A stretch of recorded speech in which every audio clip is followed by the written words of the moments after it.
ನಮ್ಮ ಅಗತ್ಯ ಮೀರಿ ಏನೇನು ಸಿಗುತ್ತೋ ಅದು ಒಂದೊಂದ್ಸಲ ವಿಷ ಆಗ್ಬಿಡ್ತದಂತೆ. ಅದು ಅಧಿಕಾರ, ಅದು ಅನ್ನ, ಹಣ, ಏನು ಬೇಕಾದ್ರೆ ಆಗ್ಬೋದ್ರಿ. ನೋಡಿ, ಇತ್ತೀಚೆಗೊಂದು ಹೊಸ ಕಾಯಿಲೆ ಬಂದಿದೆ, ಫುಡ್ ಪಾಯ್ಸನ್ನು ಅಂತ. ಫುಡ್ಡೇ ಪಾಯ್ಸನ್ನು, ತಿಂದ ಅನ್ನವೇ ವಿಷ. ಈಗ 15 ವರ್ಷದಿಂದ ಆ ರೋಗವೇ ಇರಲಿಲ್ಲ, ಯಾಕೆಂದ್ರೆ ಮೊದಲು ಫುಡ್ಡೇ ಇರಲಿಲ್ವಲ್ಲ. ಅವ್ರ ಪಾಪ ಪಾಯ್ಸನ್ ಇಲ್ಲ ಅದು.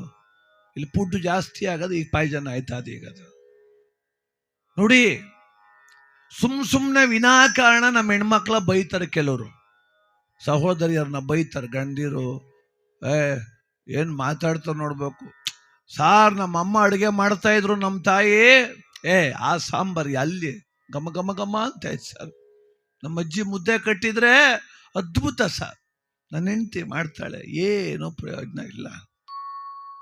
ನೋಡಿ, ಆ ಹೆಣ್ಮಕ್ಳು ಯೂಟ್ಯೂಬ್ ನೋಡ್ಕೊಂಡು, ಪುಸ್ತಕ ನೋಡ್ಕೊಂಡು ಅಷ್ಟು ಚೆನ್ನಾಗಿ ಅಡುಗೆ ಮಾಡ್ತಾರ್ರಿ. ಒಂದು ಮಾತಿಂದ ಅವ್ರ ಮನಸ್ಸು ನೋಯಿಸ್ಬಿಟ್ರೆ ನೀವು ಏನು ಮಾಡೋದು? ನೋಡಿ, ರುಚಿ ಕೆಟ್ಟಿಲ್ಲ ಕಣ್ರಿ, ನಮ್ಮ ನಾಲ್ಗೆ ಕೆಟ್ಟದೆ, ಭಾಳ ಜನಕ್ಕೆ ಗೊತ್ತಿಲ್ಲ. ಅವ್ವ ಸಾಂಬಾರು ಮಾಡುವಾಗ ನೀನು ಎಲ್ಲಿದ್ದೆ? ಹೊಲ್ದ ಹತ್ರ ಇದ್ದೆ, ದುಡಿಮೆ ಮಾಡ್ತಿದ್ದೆ, ಹೊಟ್ಟೆ ಚೆನ್ನಾಗಿ ಹಸಿತಿತ್ತು.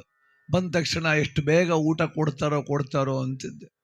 ನಾಲಿಗೆ ರಸಾಸ್ವಾದನೆಗೆ ಕಾತ್ರದಿಂದ ಕಾಯ್ತಾ ಇತ್ತು. ಜೀರ್ಣಶಕ್ತಿ ಅದ್ಭುತವಾಗಿ ಹೊಟ್ಟೆ ಎಸೆದು ಉದರ ಅನ್ನ ಅನ್ನ ಅಂತ ಬೇಡ್ತಾ ಇತ್ತು. ಆಗ ಕುಳಿತು ನೀ ತಿಂದರೆ ಸಾರು ಅದ್ಭುತವಾಗ್ತಾ ಇತ್ತು, ಗಮ್ಮಂತಿತ್ತು. ಈಗ ಹೊಲ್ತಾಕು ಹೋಗೋಲೆ, ಚನ್ನಪಟ್ಟಣಕ್ಕೆ ಹೋಗಿ 20 ಟೀ ಕುಡಿದ್ಬಿಟ್ಟು ಬರುವಾಗ ಗೋಬಿ ಮಂಚೂರಿ ತಿಂದ್ಬಿಟ್ಟು, ಪಾನಿಪುರಿ ಬೇರೆ ತಿಂದ್ಬಿಟ್ಟು ಇಲ್ಲಿ ಬಂದು ಗಮ್ಮನ್ನು ಹೊಲ್ತು ಅಂದ್ರೆ ಎಲ್ರಿ ಅಂತದದು? ಹೊಟ್ಟೆನೇ ಹಸಿತಿಲ್ಲ, ನಾಲಿಗೆ ರಸ ಸೂಸ್ತಾ ಇಲ್ಲ. ಸುಮ್ಮನೆ ಹೆಣ್ಮಕ್ಳ ನಿಂಗೆ ಅಡುಗೆ ಮಾಡಕ್ಕೆ ಬರಲ್ಲ ಅಂದ್ಬಿಟ್ರೆ ಆಗ್ತದ? ಮಾಡ್ತಿದ್ದಾರೆ. ಎಲ್ಲಿ ವ್ಯತ್ಯಾಸ ಆಯ್ತು ಗೊತ್ತಾ? Food poison. ಅನ್ನ ಯಾಕೆ ವಿಷ ಆಗ್ತದೆ? ಊಟ ಮಾಡೋ ಸಮಯ ನಮ್ಮ ಮನಸ್ಸು ಅತ್ಯಂತ ಆಹ್ಲಾದಕರವಾಗಿರಬೇಕು, ಸಮಾಧಾನವಾಗಿರ್ಬೇಕಂತೆ. ಊಟ ಮಾಡುವಾಗ ತಲೆ ಬಕ್ಕೊಂಡು ಊಟ ಮಾಡಬೇಕು.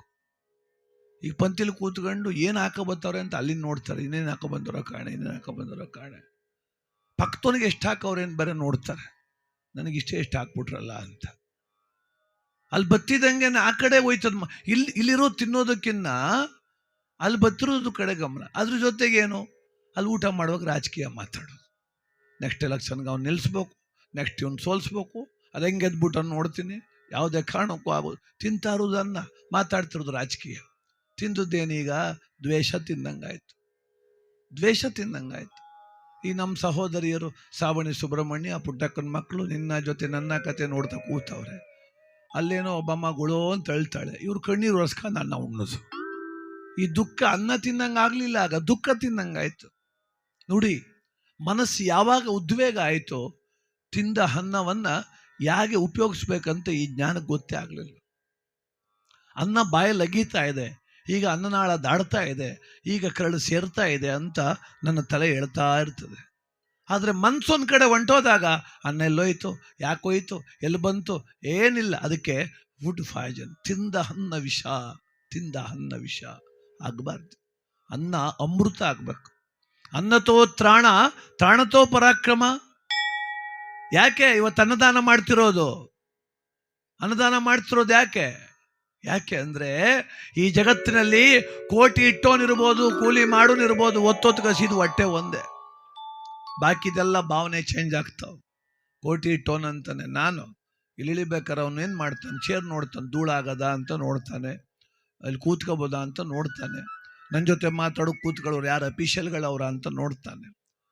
ಕೂಲಿ ಮಾಡೋನೆ ಎಲ್ಲಾದ್ರೇನು ಅಂತ ಕೂತ್ಕೊತಾನೆ. ಕುಂತ್ಕೋ ಜಾಗದಲ್ಲಿ ಭಾವನೆ ಬದಲಾಗ್ಬೋದು, ಹಾಕೋ ಬಟ್ಟೆಲಿ ಬದಲಾಗ್ಬೋದು, ಆದರೆ ತಿನ್ನೋ ಅನ್ನ ಮಾತ್ರ ಅವನು ನಾವು ನೀವು ಎಲ್ಲ ಒಂದೇ ಆಗ್ತೇವೆ. ಆದ್ದರಿಂದ ಅನ್ನದಾನಮಿದಂ ಪುಣ್ಯಂ, ಈ ಶ್ರೇಷ್ಠವಾದ ದಾನ ಈ ಅನ್ನದಾನ. ಅನ್ನವನ್ನಿಡುವುದು ನನ್ನಿಯನ್ನುಡಿಯುವುದು ತನ್ನಂತೆ ಪರರ ಕಾಂಬಾತಗೆ, ಸ್ವರ್ಗವನ್ನು ಬಯಸಿ ಅದಕ್ಕೆ ಭಿನ್ನಾಣವಕ್ಕೂ ಸರ್ವಜ್ಞ.